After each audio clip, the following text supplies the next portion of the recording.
Cerita ke-6, analogi singkatnya gini, kayak lo baru keterima kerja, terus disuruh datang ke kantor tersebut. Tapi lo cuma bisa ngeliatin gerbang kantornya. Dan ketika lo tanya sama semua karyawan yang ada di sana, mereka jawab, enggak kok, kita lagi nggak nerima karyawan, padahal lo udah diterima. Nah, ini yang terjadi sama tokoh K di The Castle atau Kastil karya Franz Kafka.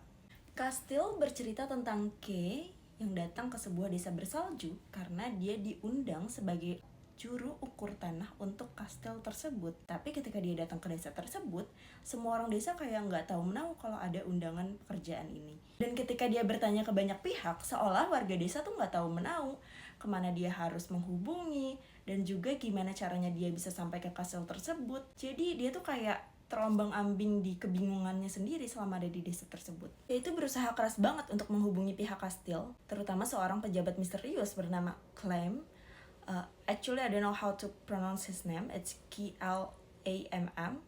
Nah, dia tuh tapi kayak dilempar ke sana sini dengan birokrasi yang absurd dan juga pesan-pesan yang mau dia sampaikan ke kastil tuh nggak pernah sampai. Hal yang menarik dari novel ini adalah alur ceritanya yang menurut gue nggak terstruktur dan cukup bikin kita juga bingung gitu gimana nanggepin ceritanya, dan juga ending cerita ini tidak pernah selesai karena ini adalah buku terakhir Kafka yang dia tulis sebelum kepergiannya karena tuberkulosis. Kafka tuh berhasil nyiptain cerita yang menurut gue tuh suram dan bikin kita ikut frustasi, karena gue tuh berkali-kali pas baca novel ini kayak, ini novel mau dibawa kemana sih ceritanya, karena jujur ini kayak ada gambaran dunia yang gak masuk akal, terus juga ya sama kayak real life gitu ya, penuh birokrasi yang gak efisien dan lain-lain.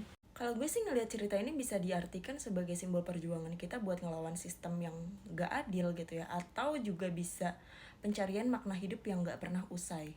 Tapi beberapa pihak juga bilang ini ada kaitannya tentang usaha Kafka untuk menginterpretasikan hubungan manusia ke Tuhannya. Ya, itu sesuai interpretasi orang masing-masing lagi-lagi.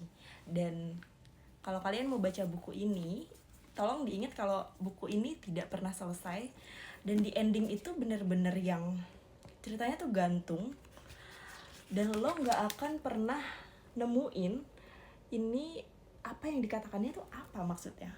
Tapi ini worth untuk dibaca, sangat worth untuk dibaca kalau kalian mau coba. Bye, see you on the next book.